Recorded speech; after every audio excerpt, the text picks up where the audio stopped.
Welcome to our weekly webinar. Today we have the New Media Center here, and we have Pim, Mike, and Rob, and they're going to be talking about audio and media for online learning and teaching.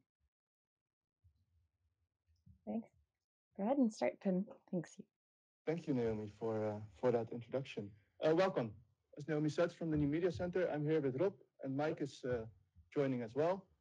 And today we're going to talk about audio in media.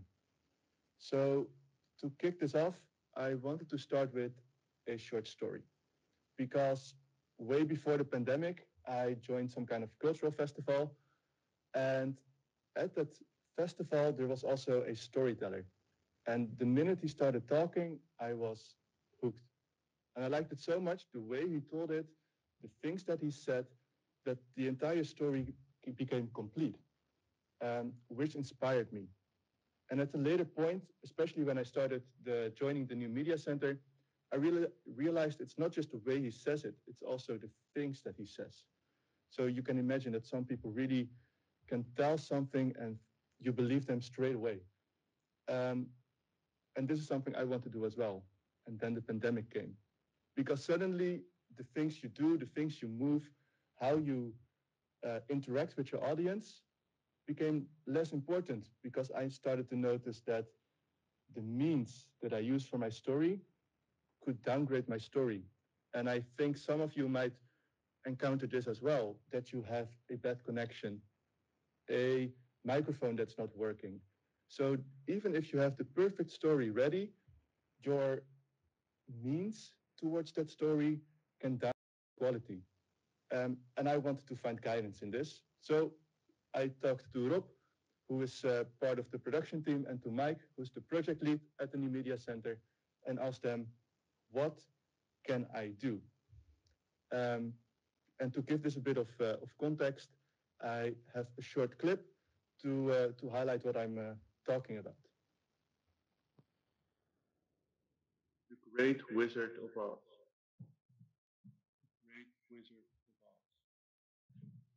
The Great Wizard of Oz.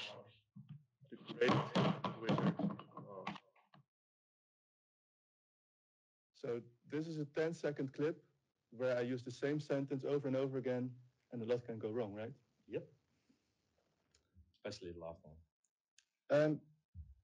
I've been mentioning my colleagues, Rob and Mike, and I've been mentioning the New Media Center.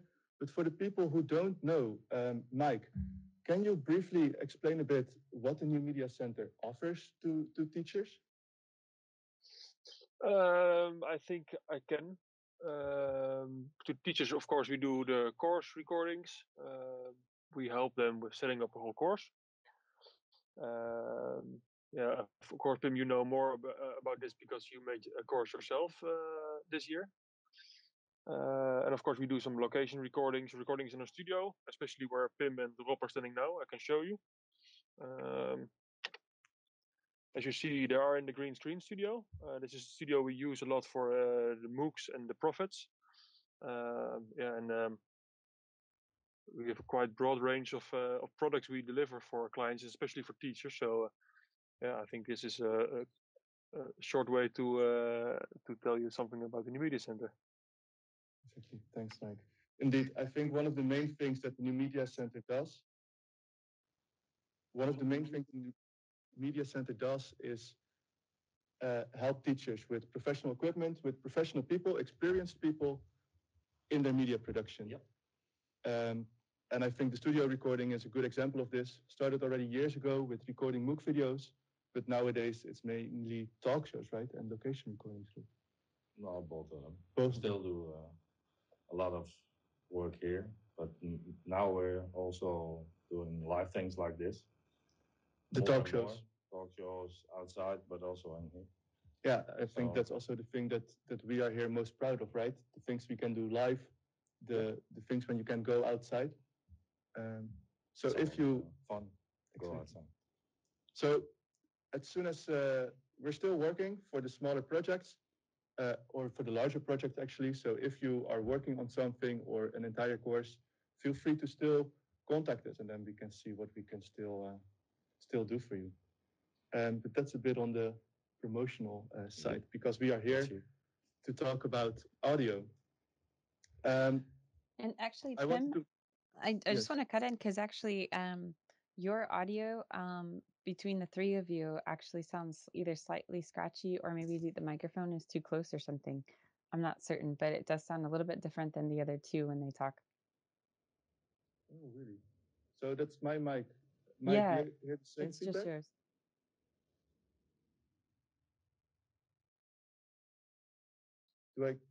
Can you fix that now, Mike, or do I? Yeah, I'm trying. Different. Can you say something, Pim? Yes, I can. Now testing the microphone. I think this is Still better. testing it.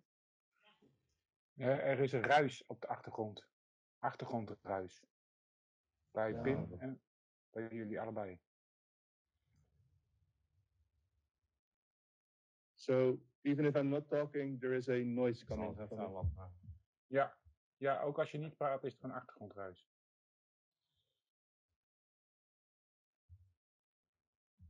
Rob is now closing one of the curtains.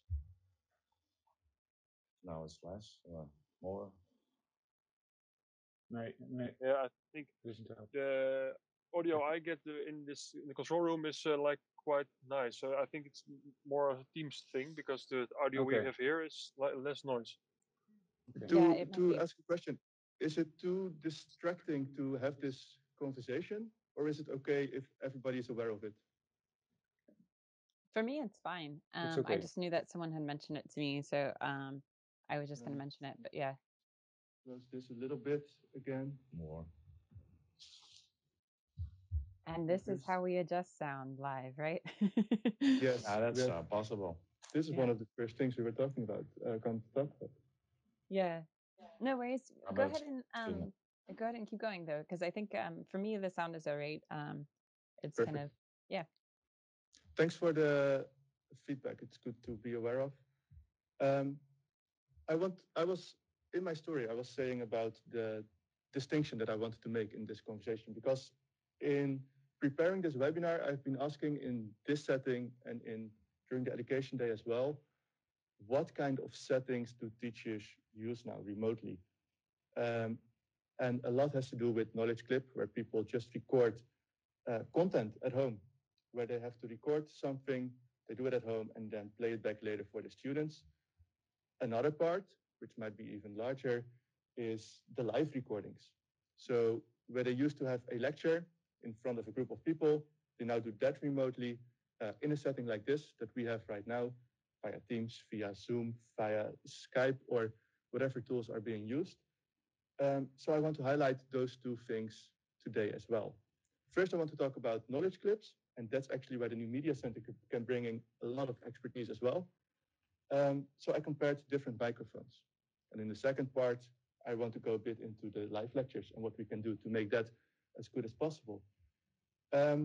We have a clip-on mic, that's the first icon, a standing mic, which is also something that I'm using right now, and a headset that most of you might be familiar with. After I've done these three things, I have one slide where I have room for questions from the audience as well. And that's the moment when I will look at the chat again to see what you want to know more, because we have those two experts, Rob and Mike, present, so they are willing to answer most of your questions, I think. I try to. Great. So let's move to the first example. I'm going to let you hear an example of a recording, and after that, Mike and Rob will elaborate a bit on the technicalities.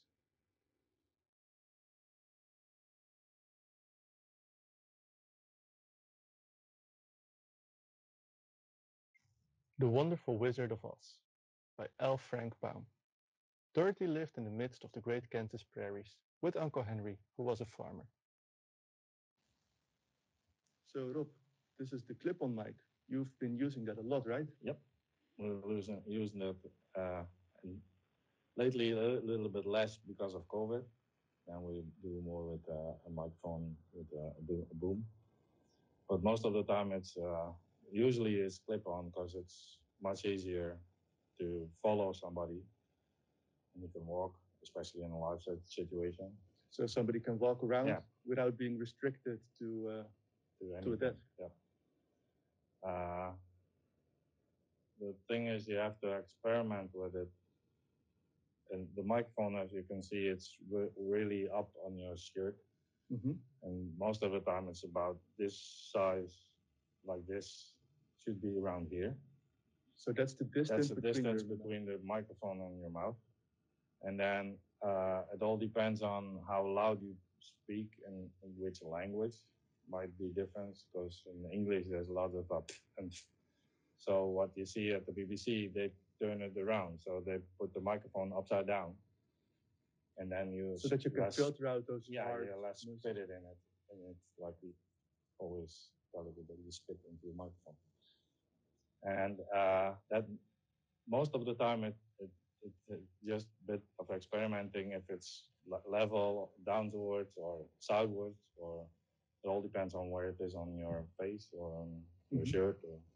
I was pretty happy. It sounds nice.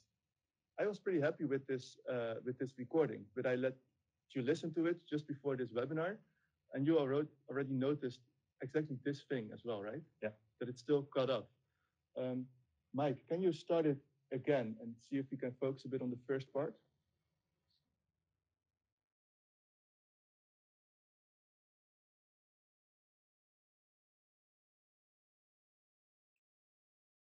The Wonderful Wizard of Oz by L. Frank Baum.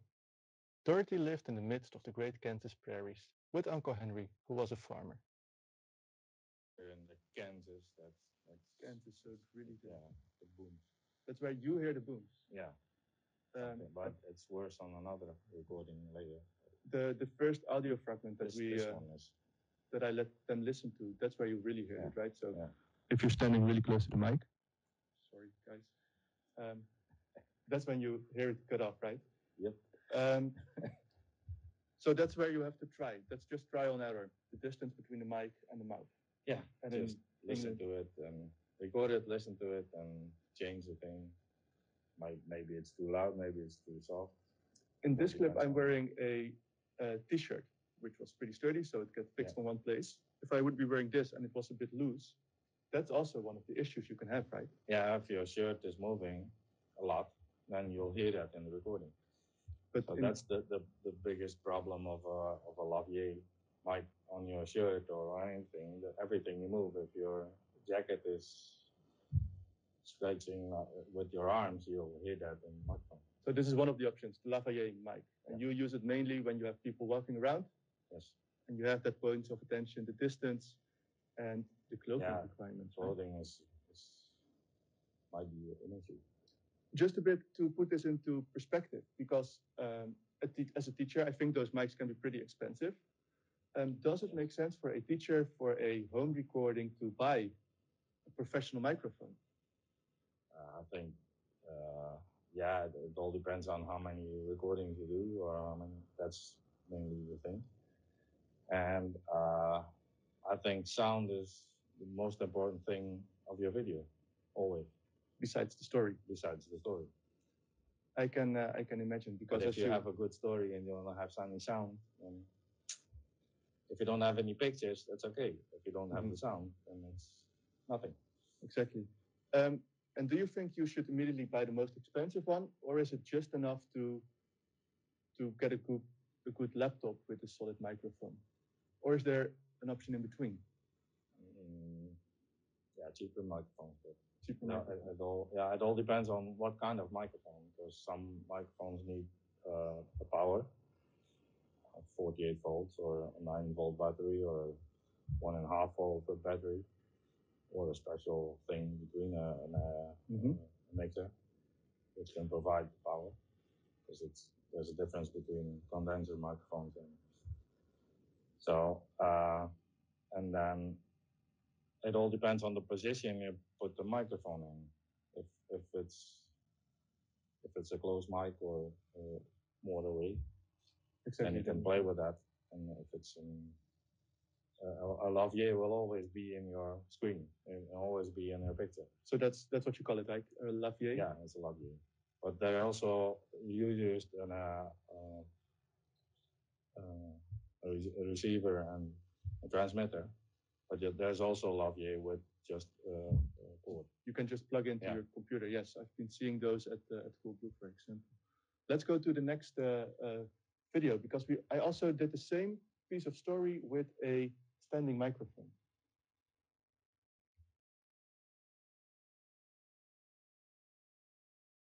The Wonderful Wizard of Oz by L. Frank Baum. Dorothy lived in the midst of the great Kansas prairies with Uncle Henry, who was a farmer. So you notice that I put the sound waves in these videos, and you could clearly see the tops being cut off. Mike, this question is to you. How does this standing mic differ from that clip-on mic for you?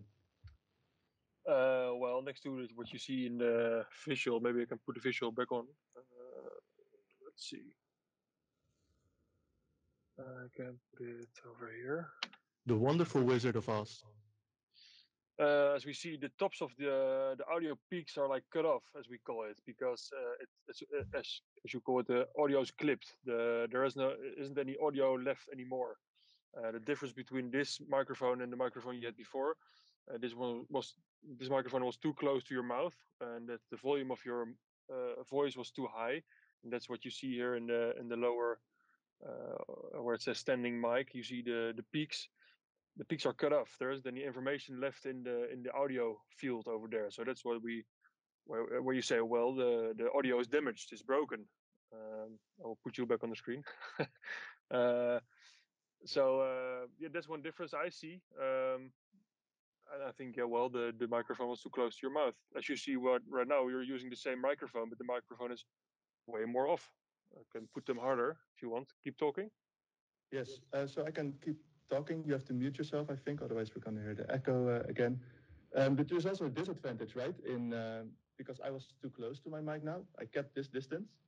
Yeah, but it all depends on how hard you record it.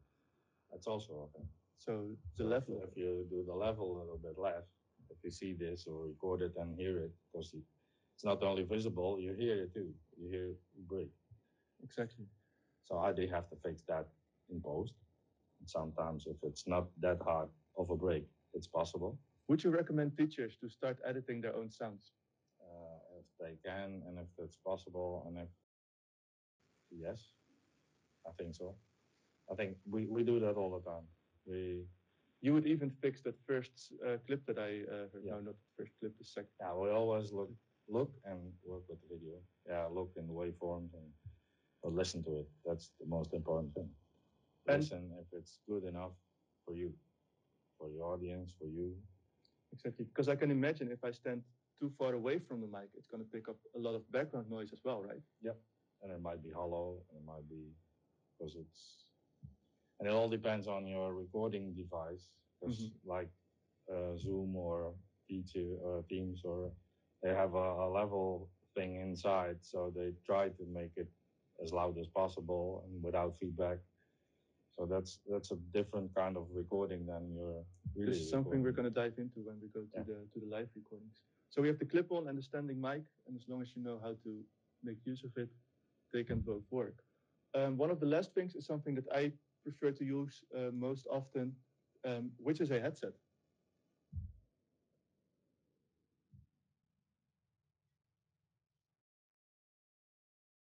The Wonderful Wizard of Oz by L. Frank Baum. Dorothy lived in the midst of the great Kansas prairies with Uncle Henry, who was a farmer. Same thing here. In the first part, you see in the waveform, it's broken, it's clipped. And then later, you see the peaks, and it's relatively normal.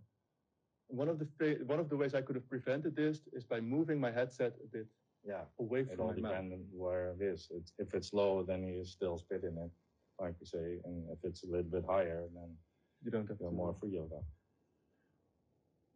One of the other things that I started to think about, because right now there are a lot of devices connected now to my microphone, all with a wire.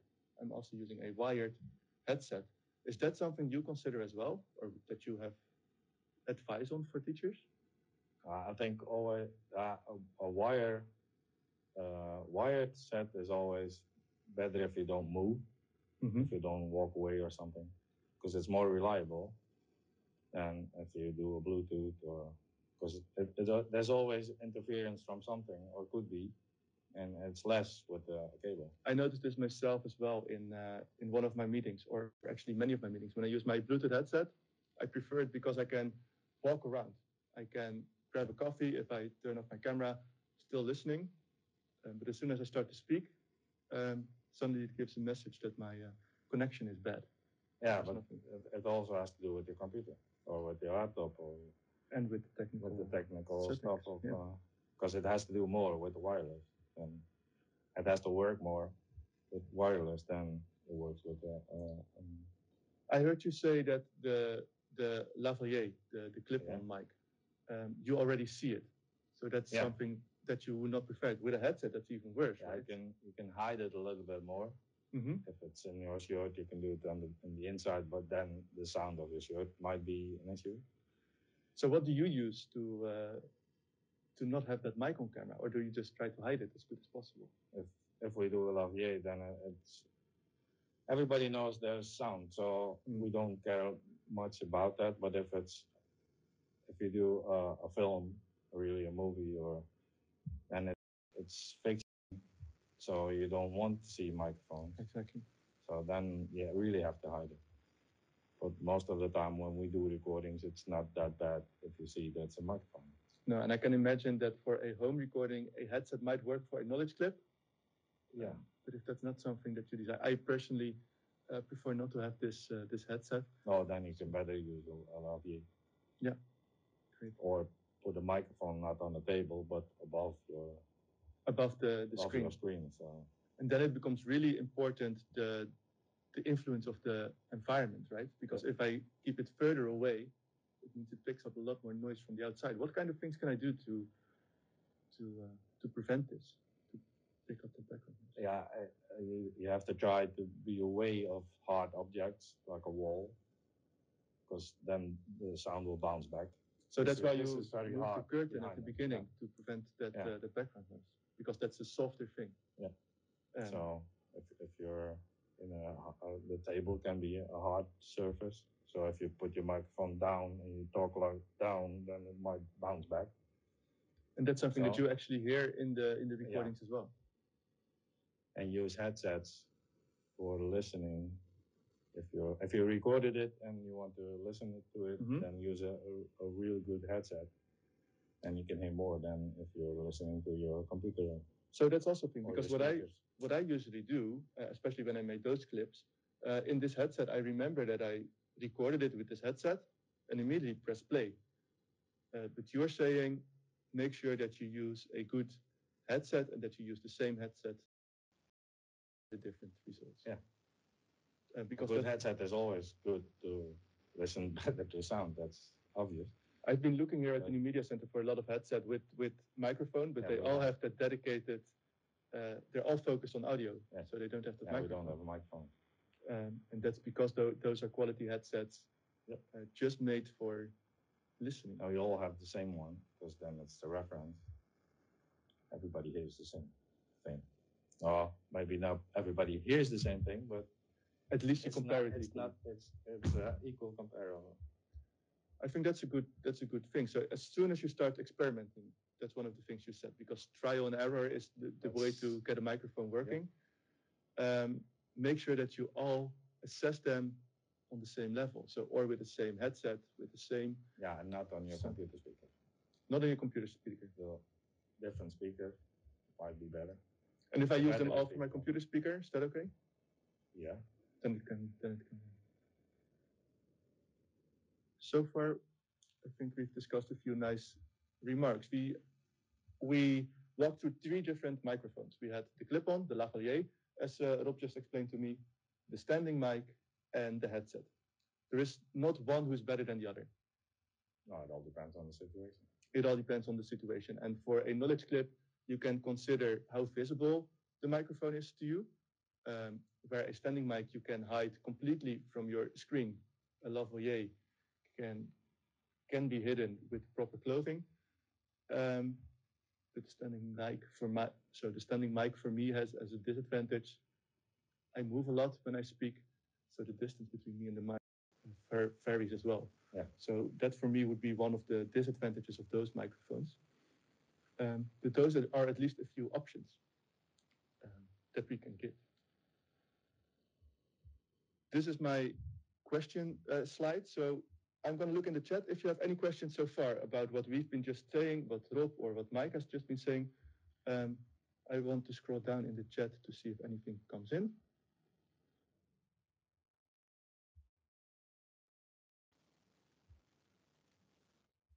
So far, we haven't had any questions yet, but if the audience does have any questions, feel free to use your microphone. So feel free to jump in, or you can certainly add it to the chat.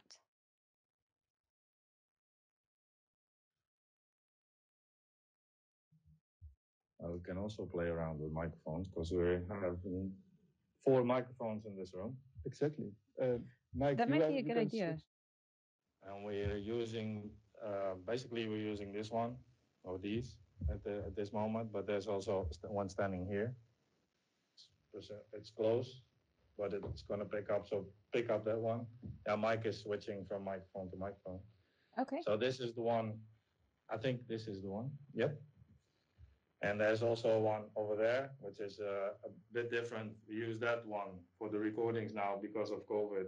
And we used to have lavaliers with transmitters, but we don't want to put them on with people and change them and clean them. So we put one microphone out of the picture in the front of the, or almost in front of the talent. It's this one, right? It's that one. Just looking at. Yeah. There is some kind of cover around it. There's a screen which is supposed to be taking out noise from the back side and also damping the one I'm sending. So there's no bounce back from that one. And so I'm looking at Mike if he's using that one. He's still on this one, but try that one because it's now too far away basically, but it also sounds different. But usually the talent is standing over here like this, and then the microphone is over here and the camera is there. So, and then it might be better because we don't check that now, but because everything is open. Mike, do you actually use all those 4 microphones that Rob just showed? Well, you mean used as in like for now, or used as in for the MOOC recordings? For now. Yeah, we the audience just heard you talking via all the different microphones. Yeah. Nice. And you are switching them from one side to the other depending. Yeah. So if one fails, that's I think the main reason, right? Actually, you're now in a different microphone. You're now in a microphone standing in front of the table. Yeah. In front of the table. So if one fails, you can always switch. Or if one sounds better, or do you prefer to keep it as it is? No, but it all depends. Usually, if somebody is talking alone behind this table and we put it down a little bit lower, because then it's not in the picture. Mm. And it can pick up everybody and it's still okay. But if somebody, I'm gonna do the thing, if you use this microphone again, and if somebody does a lot of this, and then we change to that one, then it must be different. So if that's also a reason to not use these microphones, because if somebody is really active on the table or is writing or whatever, then we use a microphone like that for that, because then it's isolated from the table. In the meantime, I see questions coming in. Peter Young, thank you. What kind of lavalier clip-on mic do you advise? Is there a certain brand or a certain type? There's a lot of brands, a lot of types. What do we use here? We have Sennheisers. Sennheiser. Yeah. So, but it's rather expensive, but it's a quality. So it all depends on the money you want to spend. Yeah, just there's so many ways, and there's a direct, because that's also a difference in microphones. There's a direct microphone or a kidney microphone. So if you have a picture of it, it's a kidney like this, so that it takes around, but not from the backside.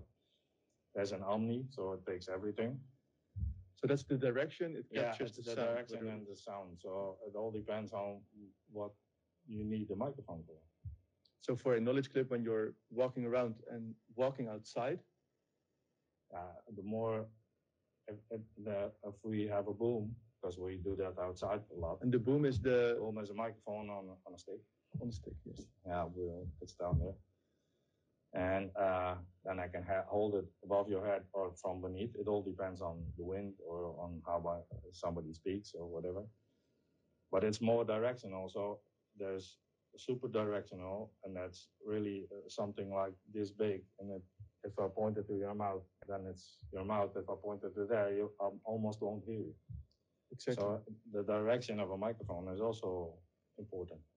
So if you're going to look for your own microphone, make sure that you know what kind of direction you will be recording. Yeah. And look for that direction. So that's one of the requirements that you can look for. Yeah, and these microphones all need power, all 4 of them. We have a lot of these. Mm-hmm. So we need a mixer or a power supply for maybe sometimes if you use USBs, then it will be from the USB, because that's also a possibility.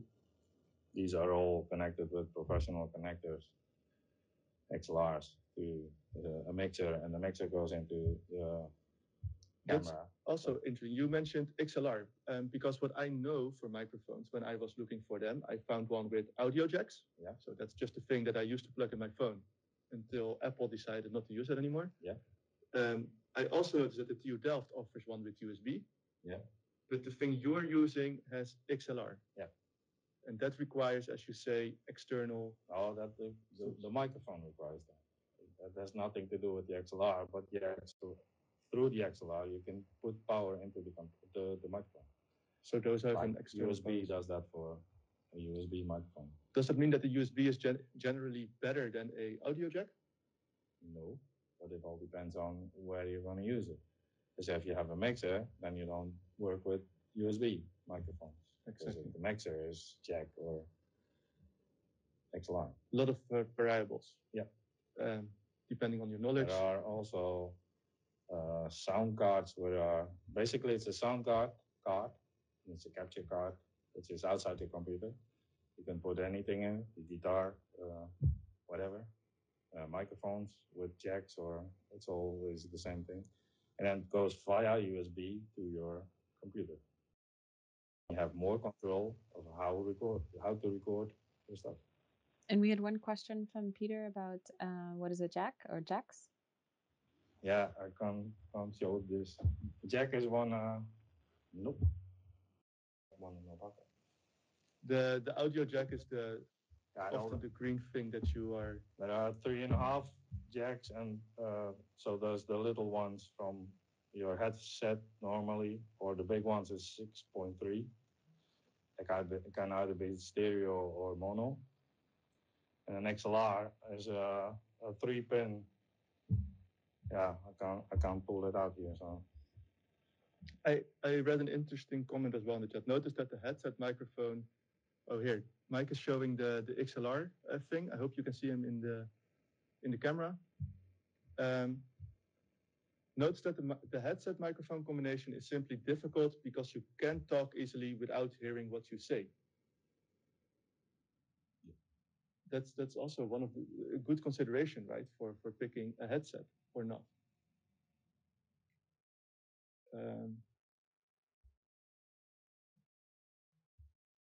Here I see somebody, the laptop microphone I have picks up ventilator noise from your computer.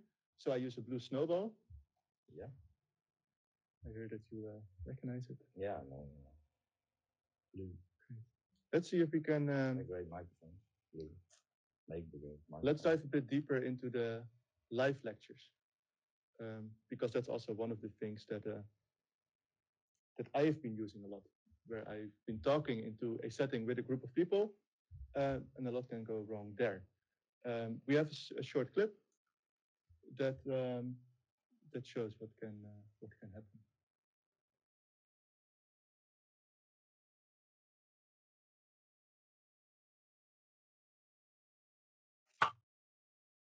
Dorothy lived in the midst of the great Kentish prairies, with Uncle Henry, who was a farmer, and Aunt Em, who was the farmer's wife. Their house was small, For the lumber to build it had to be carried by wagon many miles. There were 4 walls, a floor and a roof, which made one room, and this room contained a rusty-looking cooking stove, a cupboard for the dishes, a table, 3 or 4 chairs, and a bed.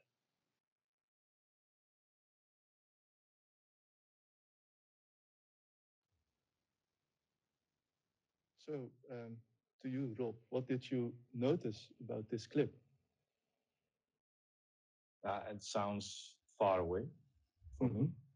So probably your microphone is more at the back of you than in the front of you. Yeah, I noticed that I use a different microphone here. I'm using a Bluetooth headset.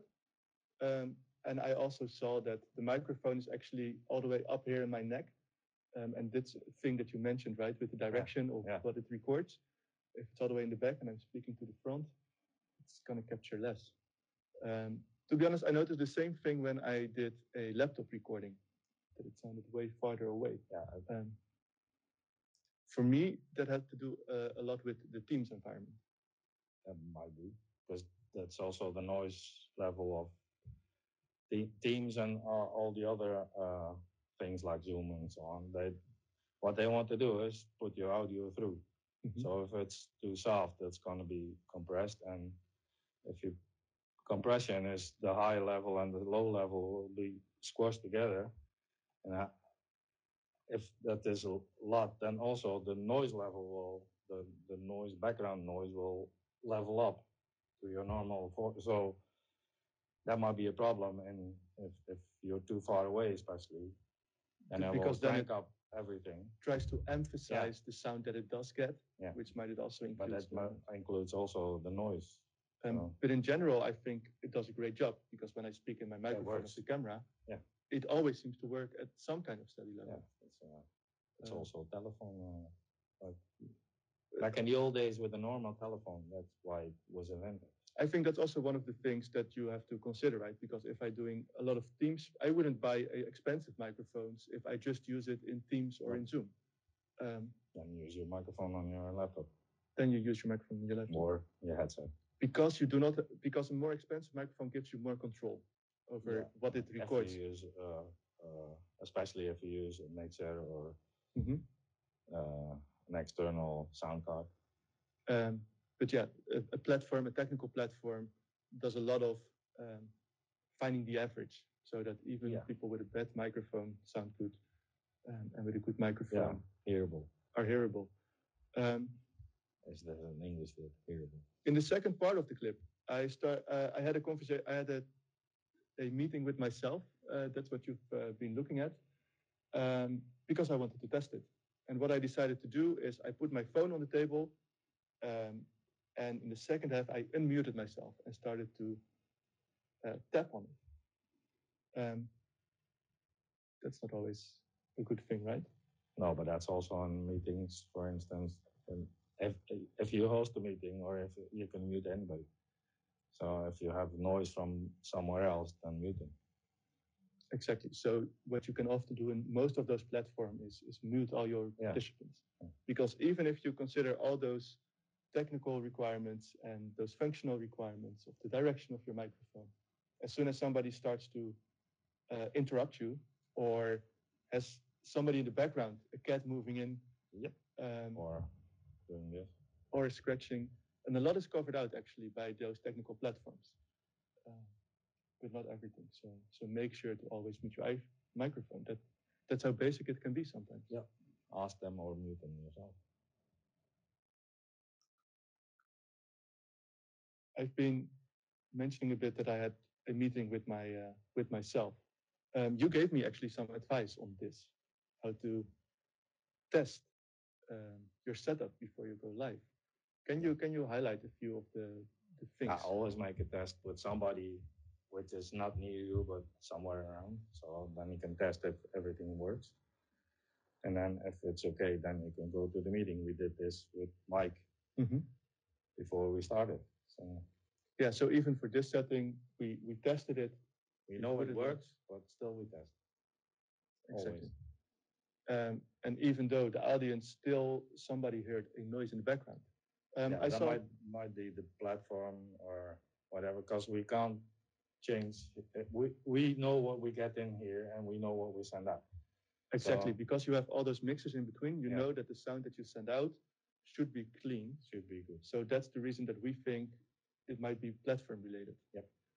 I saw one of the comments was, can it be the microphones interfering with each other?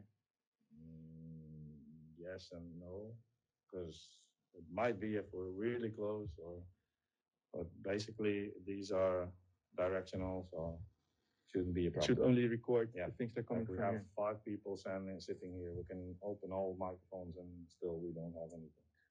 Yeah, No and issues also except for in this space, though, I notice is I think Pim and Mike are the ones that are logged in to MS Teams.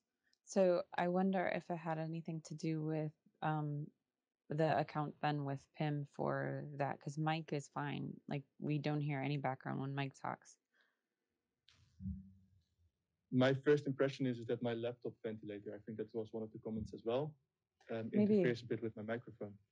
Maybe. That sounds the most logical of things because we still hear the background noise with all 3 of the microphones that you tried out in that room space. There really wasn't a difference on the background noise. Someone also mentioned to me on the side that maybe there was a door open, but I don't think you guys have a door open. No, so all soundproof. But there's also a little bit of noise in this room because of all the machines, all lights and cameras, and we're moving the sound to a mixer, and then the mixer into a camera, and the camera goes into our system. Mm-hmm. So there's always, everywhere there's a level of noise coming in. We're going to fix that, but we don't have the time to do that because we're busy all the time here. So either we have to close for a week and change everything, or we keep on supporting people, and then we accept a little bit of noise. And we'll try to fix that.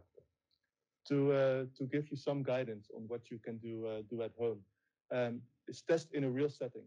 So if you're going to use Zoom, don't test it in Microsoft Teams. If you're going to play it back via YouTube, upload it first and then listen to it as well. And minimalize external factors. So mute your audience, take care of your own environment. Rob mentioned already something like a curtain, but you can also use your own bed sheets to record the sounds and make sure you have a wired connection. The things I did when I record at home, I at least make sure that I close my windows. I pick the times that my girlfriend is out, so she cannot come in without knowing to disrupt me. And I always try to listen back. I also noticed that at my measure of quality, I'm easier satisfied than that the people at the New Media Center are, because if you guys listen to it, you actually hear the sound cutting off. With the greatest example, the headset, where I thought there was a fine recording, you still think it can be improved. Yep. And I think especially if you use it just as a voiceover, that becomes important, right? Yeah, that's the most important. Testing your setup in the real setting and minimize external factors. Do we have a recommendation? Mike, do you think we can offer a recommendation on what people should buy? Well, that's a tough question because like every week there is a new microphone coming out on the market. So I would advise just to have a look. Now you know the differences between the 3 types of microphones. So just have a look online, for instance, on like Coolblue or whatever website there is on the market. Have a look at what they recommend and also look at the price range, because microphones can be really expensive, and maybe that's a bit overkill for the recordings you have to do at home. So I can't do I can't say, well, you have to buy type 123XYZ because it's next week it will be like an old version, and because there's a new one. So it's the same with cameras and all the equipment. So like no real or hard recommendation at this moment, I think. I think that's the most politically correct answer, right? And I think that's also the case, because that's, I think, a bit the approach that we took for this session. We wanted to show you what different types there are available, how you can connect it, how we use it a little bit, And I hope we gave you some guidance to go out and look for yourself, because every situation requires something different. And there are good websites out there who highlight all the important criteria or the recommendations. And almost everything is on YouTube, tested by 100 people. So check out the test, what they think about it, what they think about that microphone or another microphone, or they think that the other one is better than this one or whatever. So that's also a thing you can do. If you have the money to spend something and then look for, I want to buy this one, then check on YouTube if it's been tested by more people than one. That's also a nice comparison. Nice. That's it from my side. I had one final question. What will you record next? The first thing I will record is probably a knowledge clip for one of the courses at the library. What's your next recording going to be, Rob? I think here, a MOOC. A MOOC here? Yeah. For you as well, Mike? I think so, yeah, or on location, but I think a MOOC, yeah. Let me know what you're going to record in the chat, and if you have any questions, we're still here. I think we have a few minutes left, and I give it back to Naomi.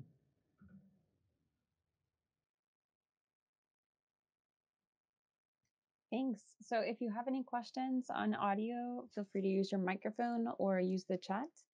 If you do happen to have any questions, I'm going to post the topics for the upcoming sessions because next week is going to be on Graspel, and the week after is going to be more focused on virtual tours, but we're going to show like an activity in Google Art just so you can see something, and we'll show at least a couple other options that you have that we know are available here at TU Delft.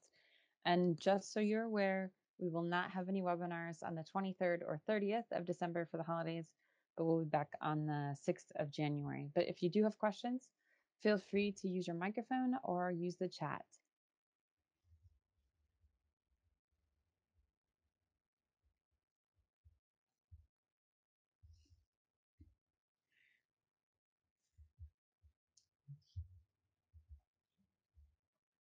And if there aren't any questions, I'll go ahead and end the recording for today.